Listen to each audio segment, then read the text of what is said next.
ओम नमः शिवाय। शिवजी सदा सहाय। ओम नमः शिवाय। गुरुजी सदा सहाय। गुरुजी के चरणों में कोटि कोटि प्रणाम, कोटि कोटि नमन, कोटि कोटि वंदन। गुरुजी की प्यारी प्यारी संगत को जय गुरुजी।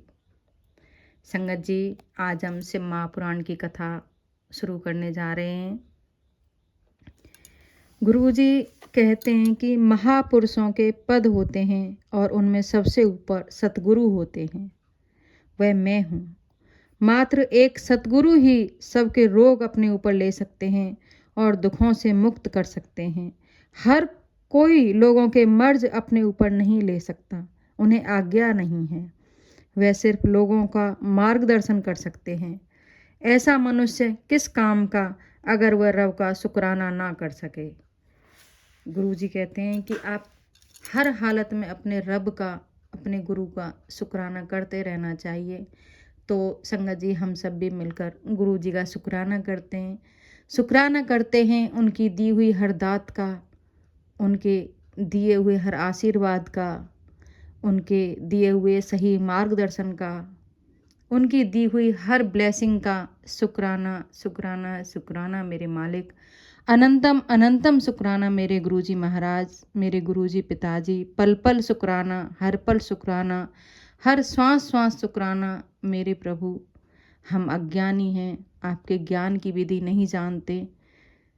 जैसे भी है, जो भी है, आपके दो नाम ले लेते हैं मेरे प्रभु। उन नामों को स्वीकार करना और हमें अपने चरणों में, अपने दरबार में बैठने का सौभाग्य देना मेरे प्रभु। संगत जी, गुरु जी की बिना आज्ञा के एक पत्ता भी नहीं हिल सकता। उन्हीं की कृपा है, उन्हीं का आशीर्वाद है, उन्हीं की ब्लेसिंग्स हैं जो मैं ये शिव पुराण पढ़ रही हूँ। ना तो मुझे कुछ आता है और ना ही मैं कुछ कर सकती हूँ। जो गुरुजी करवा रहे हैं मैं वो कर रही हूँ। जैसे गुरुजी करवा रहे हैं मैं वैसे कर रही हूँ। मुझे ना तो मुझ में इतनी अकल है, ना मुझ में इतनी बुद्धि है संगत जी, कि मैं इस महान पुराण को अपनी वाणी के द्वारा वर्णन कर सकूं या पढ़ सकूं।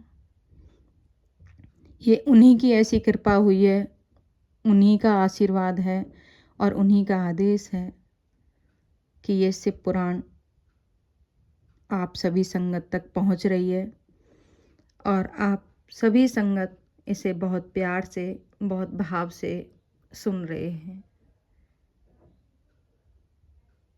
संगत जी, गुरु जी एक प्रकाश हैं, एक ज्योति हैं, एक लाइट हैं जो हर समय हर जगह उपस्थित है। अपनी पूरी संगत के साथ एक टाइम पे, एक समय पे उपस्थित है। ऐसे गुरु को, ऐसे महाराज को, ऐसे महाशिव को बल बल जाऊं। हम रब को नहीं देख सकते चाहे कितनी ही पूजा पाठ कर लें, लेकिन रब गुरु के रूप में आए हैं तो उनके हम साक्षात दर्शन भी कर सकते हैं।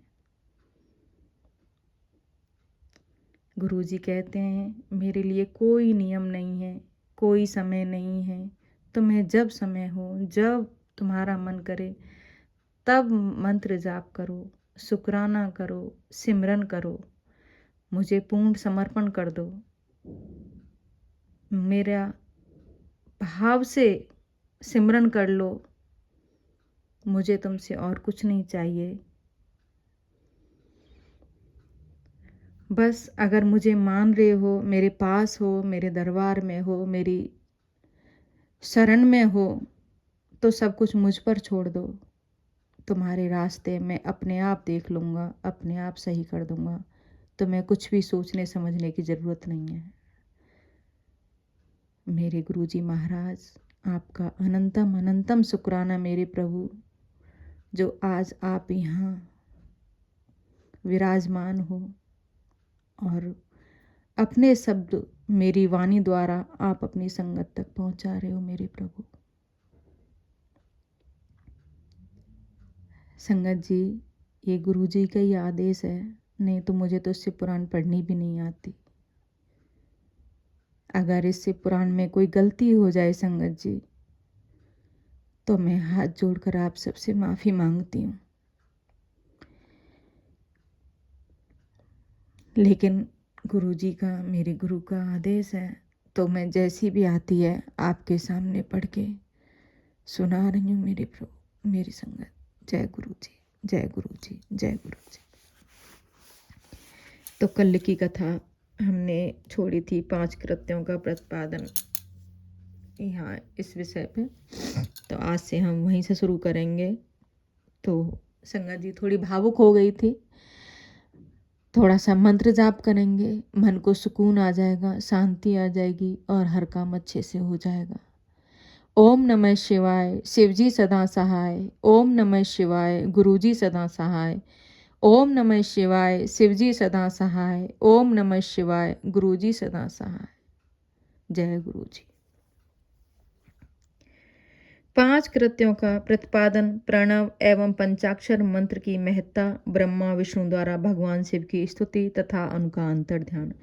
ब्रह्मा और विष्णु ने पूछा, प्रभु सृष्टि आदि 5 कृत्यों के लक्षण क्या हैं, यह हम दोनों को बताइए। भगवान शिव बोले, मेरे कर्तव्यों को समझना अत्यंत गहन है, तथापि कृपा पूर्वक तुम्हें उनके विषय में बता रहा हूँ। ब्रह्मा और अच्युत सृष्टि पालन, संहार, तिरोभाव और अनुग्रह है।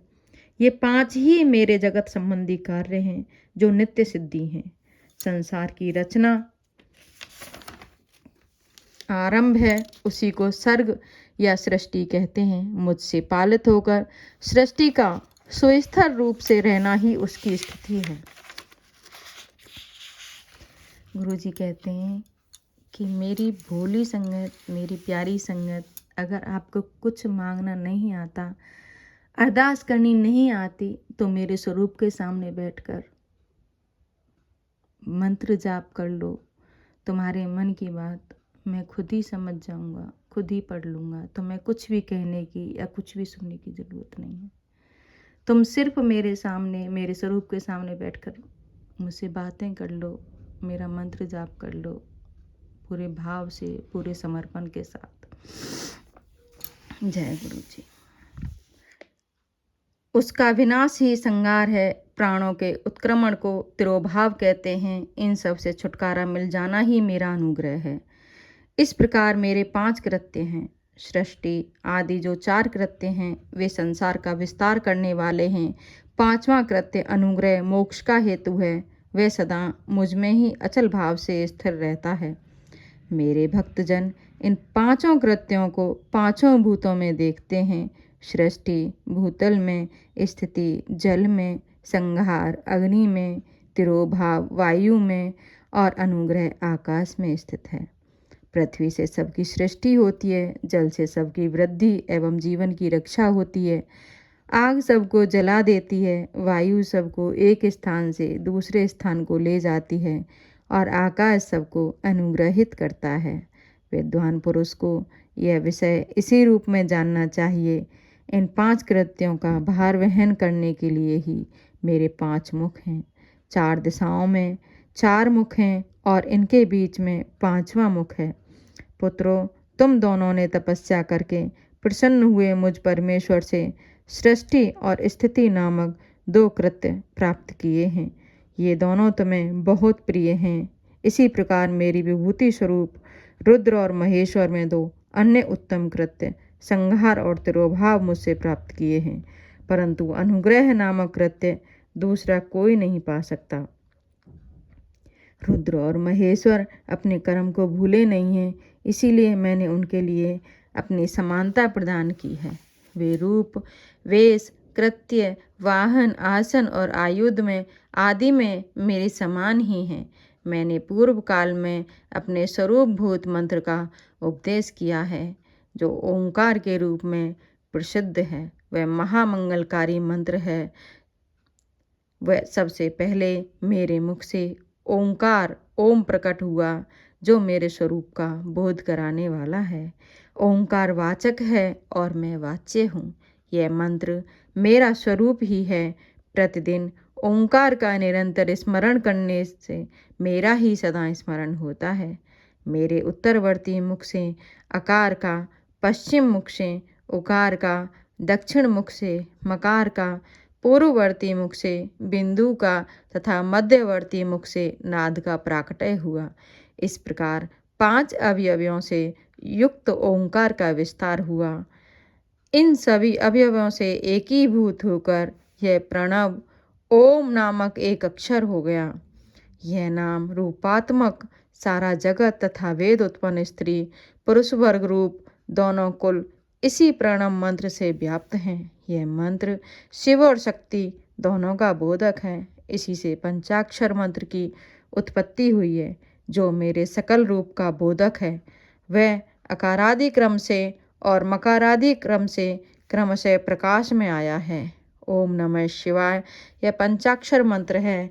इस पंचाक्षर मंत्र से म्रात का वर्ण प्रकट हुए हैं, जो 5 भेद वाले हैं। उसी में शिरो मंत्र सहित त्रिपदा गायत्री का प्राकटय हुआ है। उस गायत्री से संपूर्ण वेद प्रकट हुए हैं और उन वेदों से करोड़ों मंत्र निकले हैं। उन मंत्रों से भिन्न भिन्न कार्यों की सिद्धि होती है, परंतु इस प्रणव एवं पंचाक्षर से संपूर्ण मनोरथों की सिद्धि होती है। इस मंत्र समुदाय से भोग और मोक्ष दोनों सिद्ध होते हैं। मेरे सकल स्वरूप से संबंध रखने वाले सभी मंत्रराज साक्षात भोग प्रदान करने वाले और शुभ कारक मोक्षप्रद हैं। जय गुरु जी, जय गुरु जी, जय गुरु जी। संगत जी, आज की इस कथा को हम यहीं विराम देते हैं। ओम नमः शिवाय, शिवजी सदा सहाय। ओम नमः शिवाय, गुरुजी सदा सहाय। ओम नमः शिवाय, शिवजी सदा सहाय। ओम नमः शिवाय, गुरुजी सदा सहाय। संगत जी, आप सबको फिर से एक बार होली की बहुत बहुत शुभकामनाएं। ये होली आपके जीवन में नई खुशियाँ, नए अवसर लेके आए। गुरुजी की बहुत सारी ब्लेसिंग्स लेके आए। गुरुजी की ब्लेसिंग्स हमेशा आप सबके साथ रहें। जय गुरु जी, जय गुरु जी, जय गुरु जी।